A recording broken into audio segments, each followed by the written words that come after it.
وبابيرا فرحاوني يقولوا ما قدرتني كل إنسان حقن تكسم يعودا مياوتي سنجا بس تو مونسان حقن تكسم تولي nama tu mual lah ni. Aku mau perantau misalnya di, jangan lihat sumber khasat itu sibak ni agak deh. Adil nam farmasan lepas, ilbi atau ni. Adil lain, amma akan. Video sana gertani. Amma mo Hassan ifu ada mau dufe. Haso cendera itu.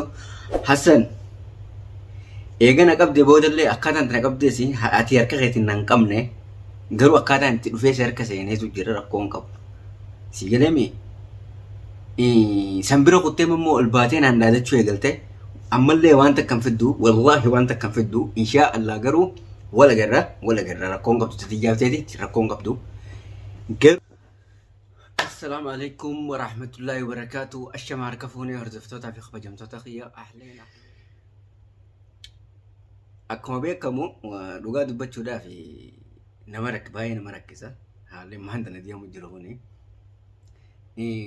asmara non dam sekondo rofachura alferu wannin koblo birate mit mucha guyani fi ati manan naqabde manatti si mana jiru naqacelche barbadi bakkani jiru barbadi makkani jiru barbati yo dirata fi di nagarse si kamera duratti saiba khe isa ana fude sitti qacelchisan barbadi fi di ijiti nagarse si hangasin barbadan ha ati carraa qabee akkana godhe yetteetini sanuu ana quba hin qabne ambirra sababaan birraa faa bira deemu sababaan nuraddiin faa bira deemu akkafa sii mucaatu mujjiruun sii dhufe harka keetiin nan qabne garuu akkas ta'u itti amanuu qabda lama farratti nama afur sanuu ijoollee nuti afaan siin bane ijoollee Somaalee fiddeeti kanii fi itti mucaatumsiisu jirtu jechuudha ana akka carraatti si dhufe rakkoon qabu namni akka carratti ibiddarrallee qubatuuni waan jiru sii galeemi مسكين تجاه سن خاكس تمجرتو سن سرّا خفلته ديسة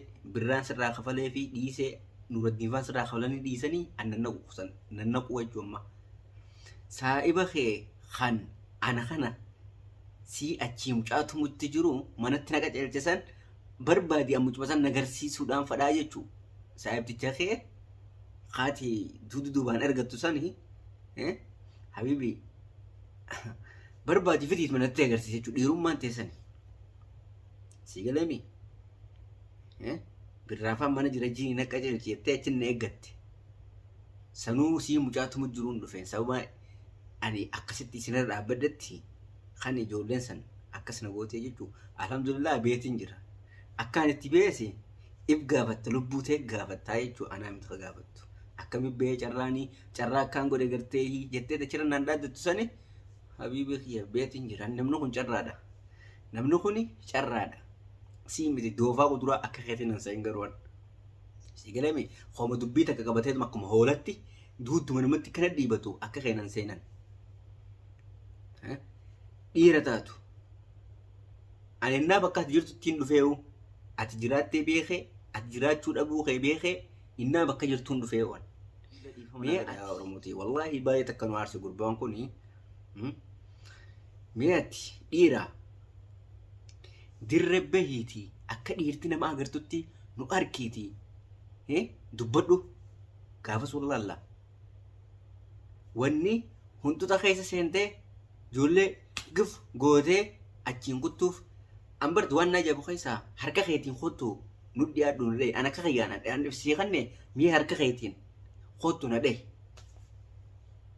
رمت حركة خيتين مش نما توددو بان نما تركمتي تكفرت برا غافا كان غافا تيستاني إسا سلخيتي تيو قوان قبن خاني ديمو تجرو جولي أفان فدي جولي دوي سفتي جتو غافا سيدري باتين دوي ناتي سيالمي سنيفو أتدر بيتي ندي در بيتي خرر بيتي نو يقدو أنا كخيجتين خرر بيتي يقدو والقرر sanumaan sin jechuu barbaadaa jechuudha dhiira taanaani ana akka kiyyatti naa hoottuuti achi boodatti waa ani firraa si dhorkee fi waa firraa na dhorkite wallaalla hurruma keessa teessee ijoolleen qajeelchin namatti hurruma keessa teessee ijoolleen namatti hin qajeelchin asumaanuu birraa fi nuuroddiin mana keessan keessatti namni nama akkasitti humuu jechuun ana biratti fudhatama tokko hin qabu.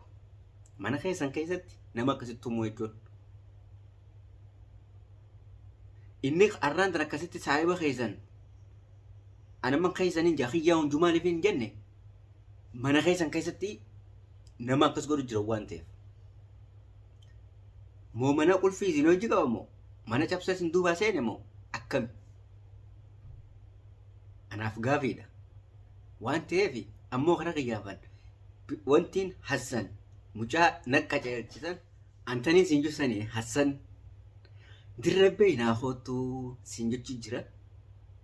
Garuu mucaa keessan miskiina an isuma san fiddee nagarsiisuu qabdaadha khalaas. Gaafa kaan ijoolleen qabdeeti saahiba kee rooba gurra micciiroo jiraniimi anniin kof lamma maaliif nama kee an fiiduratti siin maxxansoo badan. Amma dhaadannaa dachara ta'ee birraa carraa kaan godha gartee carraa kaan godha gartee jettee fiidiyoo gadhiiftu saniin arge. Saniin akkamitti yaanii callisuu dadhabeetiin fiidiyoo sana siif deebisaa sii kanne malee fiidiyoo sii marullee keessaa qabaadheetii miti. Sii galeemi amma immoo saabticha keessan barbaadi garuu barbaadiiti nagarsiisi. Okay? Hanga dur gaddaa turre namarraan gammachuun qaban akka keessatti hordoftoota kee dhugaa gammachuun qaba. Akkuma agartan guyyaa farhaan tumutti jiru fiidiyoo inni gadhiise takka. Anillee akka carraatti hin goisan isarra dhaqee jechuu. Achitti ijoolleen inni achiin waan ajaa'iba namatti tolcheessa ijoolleen mucaa san tumutti jirtu ijoollee Soomaaliitii jechuu. Kunoo mee birraan faanes mucaa tokko keessaa kan guyyaa birraan dura sanarraa gad dhufu baharra darbuudhaaf kutee carraadhaatiitu baharra si darbuudhaaf anaaf maallaqa kafalanii sittin erganii yaani akkaan si darbuudhaaf je'ee kan darbuudhaa deemu carraadhaa jee dubbiin irra fee gaafa naaf birraan wal dhooynu sani mucaa saniitiitu mucaa tumutti jiraa jechuu Farhaan. Waan ajaa'ibsa keessaa mucaan sanii akka taphataa godaanisa qaba fuularraa waan akkanaatirraa fiidiyoo isaa yoo ilaaltanii jechuudha. Mucaa sanii jechuudha gaafa kaan biraa saniifuu waan san irratti xiqqishoo waan baay'ee nama ajaa'ibu tokko mucaan san Oromoodha jaafeeni Hassanii jechuudha.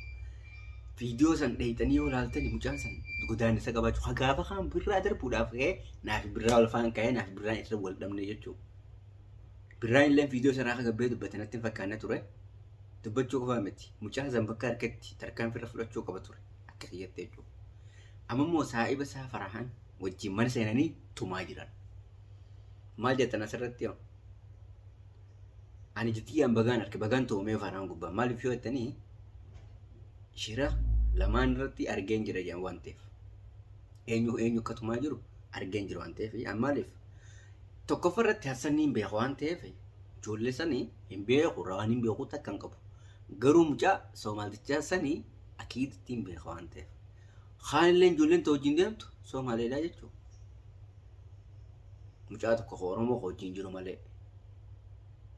Waan ta'eef birra dhaamsaan sii qaba mucaa mana kee keessatti akkas godhuu caalaa mucaan baarattiin si darba jedhee gaafa kaan anaaf si ol afaan kaa'ee anaafet irratti wal dhabnee atilleen waan dhagoote ni beekta ture.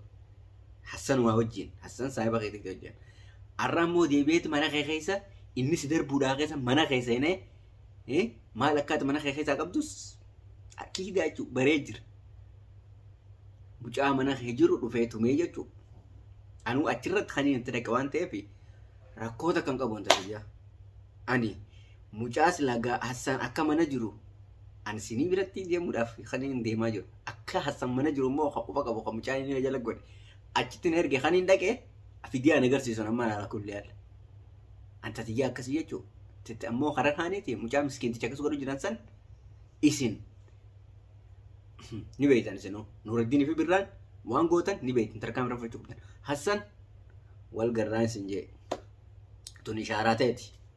Wal garraa ammoo mucaa san baasii godhe jiru. Saahiba keessan baasii fidiitii natti agarsiisi.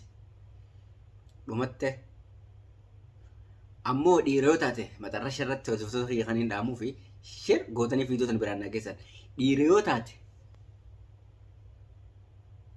dirreerra bahiiti ijoollee namatti hin erginiiti hootuuti ati akkana rakkoon irraa qabaatu san natti himadhu rakkoon irraa qabdu san natti himi fakkeenyaaf baar kan qabdee irratti cafaquuf yaalii gootee fi akka hunda gootee olii gadi hin fiigde sani sababni sababa dhalaati jettan sababni ammoo naaf isoollee fidu hin jiru sababni tokko ka jiru yoo ta'e birraadha bahara darbuudhaaf kaatee anaa baase yaada jirratti nu jidduu galtee mire amma ammoo kan faraaniis sababa isaatis nuuf himta sababni keetis birraa as baasiidha mucaa waan akkas gooteef habiibii ati mootummaan taane kanii fi abaluu qabdee namaas kanne nama achees kanne kanaas kanneetun san hin jiru ammoo nama rakkoo irraa qabdu fuula isaa irraa badhuuti rakkoo kanaatis irraa qabaa jee an akka kiyyatti rakkoon irraa qabdu fuula kiyya dura gootuuti natti tasanii alaa ammoo muka si cabsee firraa si dhoorkaa jechuudha dhumatte ammoo mucaa barbaadadhu bakka jiru ani beeku si mucaa nis nagarree barbaadi dhumatte assalaamu alaykum warahmatullahi wabarakatuh hordoftoota kiyya viidiyoo tana akkuma isinii dhufteen sheer gootanii biraan naa ga'uuni hojii teessani waan biraa isinirraan barbaadu jechuudha.